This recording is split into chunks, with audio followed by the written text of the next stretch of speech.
Let's get right to our first guest. Aneel Bhusri is, I don't know, how do you start a company in 2005 that's worth $45 billion? It's like, and you're still young, and it just, you learned at PeopleSoft, right? Is that how you did this? I did. Why weren't they doing enough so that there wasn't a niche for Workday? We'll get to that in a second. But anyway, CEO of Workday, here to talk about the latest on AI and cloud technology. And what a great entrepreneurial story. Just like one of the greatest. It's unbelievable. It really is. And it's continuing to play out, too, because you're a leader in a lot of the stuff that's cutting edge in terms of AI and machine learning for all these human resources that I don't see how AI makes it that much better to plan out a career, does it? Because if I used AI, would they say you're doing the wrong thing? Do you think? Right? Depends on the person. Yeah. So there was a bit of a slowdown that you saw, I guess, about three, 4 months ago, but that's lessened now, right? Is it better, back on track? Yeah, you know, the world is so hard to predict right now. There's uncertainty in the air at all times, but it's at the same point, I think it's the world just settled into business as usual, and that's the kind of sense I get in Davos this week. For Workday in particular, what is the nexus of what you're attempting to do right now? Still AI? Well, a big part is transitioning from being just really an HR software leader to now finance and planning and procurement. And that part of our business is now 20% of our business, the non-HR piece, and it's growing, you know, in the 40 to 50% range. So it's great. It gives us another leg of growth, and we have happy customers, and they're now looking at our financial products. Is most of your growth coming from existing customers that are putting some of these new lines into what they already have, or is it from new customers who are coming? It's pretty split equally between new HR customers and existing HR customers buying into finance and planning. Right. So it's been great. Why do you need AI for that? What does it do? Well, so I like to talk about it as machine learning. I think artificial intelligence gives people images of the Terminator, and that's not the world we live in. Hal, you know, machine learning is this great technology that lets you sift through massive amounts of data and make predictions. There's a great book, Prediction Machines, written by some Toronto professors. And humans are not good at making predictions, but they're great at making judgments once there is a prediction in front of it. And these algorithms will actually predict the next right move for you in your career. It will automate audits, so do intelligent auditing on the finance side, where if it's been through enough audit cycles, it'll just highlight the exceptions instead of having to go through every transaction. As you know, auditors just sample the books. These machine learning algorithms will go through everything, highlight the exceptions, which will speed up auditing and hopefully cut costs. Did you just say it will help me make the next move in my carear, tell me what to do next? Yeah, that's why I asked him.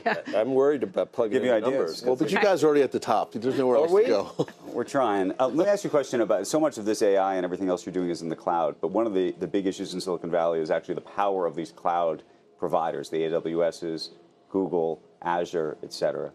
How much do you worry over time? We've talked to some other CEOs this week actually about this topic.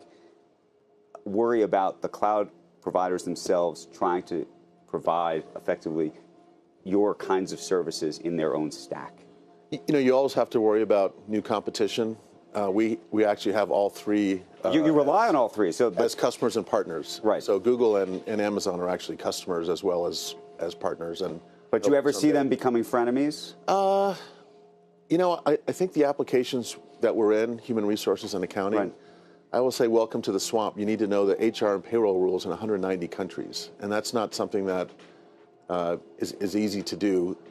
The companies that you mentioned, great companies, they try to offer horizontal technology services. Going into finance, where you got to understand accounting standards, and it's different across the world. It's just a huge level of investment that you'd have to have another disruptive technology that would free up the market again. Okay, are you too big for them to ever buy? Well, that was where I was going next. I don't really think about it that way. I'd rather partner. I think we've got a great independent future, and all three again are friends and partners, as is IBM. Yeah, you've got a big market cap too. Yeah, but they've got bigger. Yeah, they do. But I know you. If you're at 45 or what, you'd want 90 probably, wouldn't you? I know you. I want to just see this out and build the best company we can, and we're still so early on in this cycle of cloud deployment and cycle of machine learning technologies. Okay, so what does it look like then, 5 years from now? If we're sitting here 5 years from now, what do you, when you say, you want to see it out, what does Workday look like?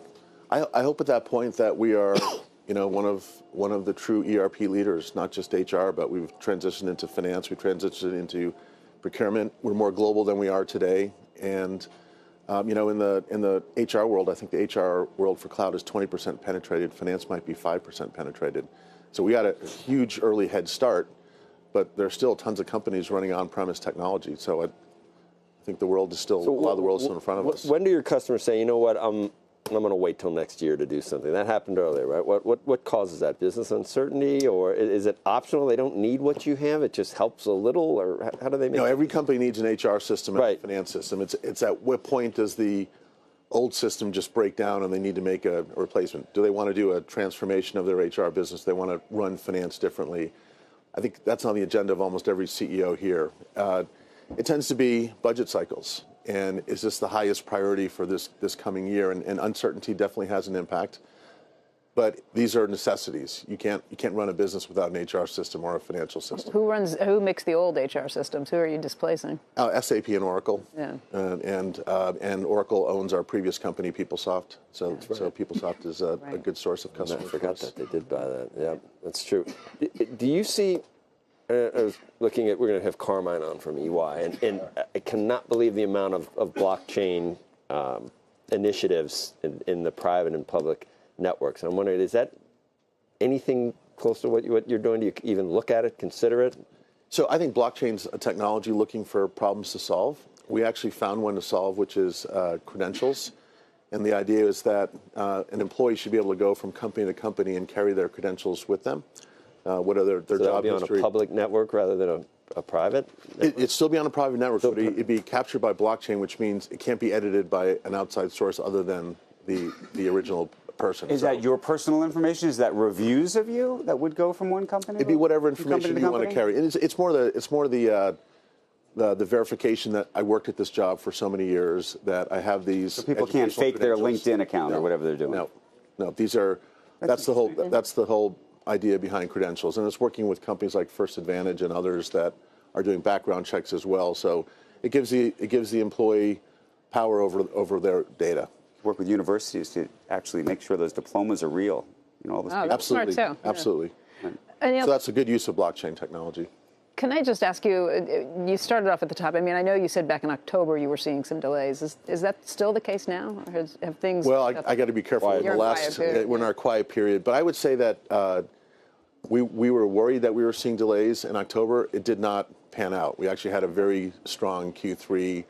And, a couple conversations with a big-time CEO can get you worried. And if their business is being impacted... One of the companies was an industrial company that was being impacted by some of the tariff issues. Okay. And you can draw too many conclusions. So now we just kind of wait until the quarter's over to then. That's good to hear, though. Back. That's good to hear.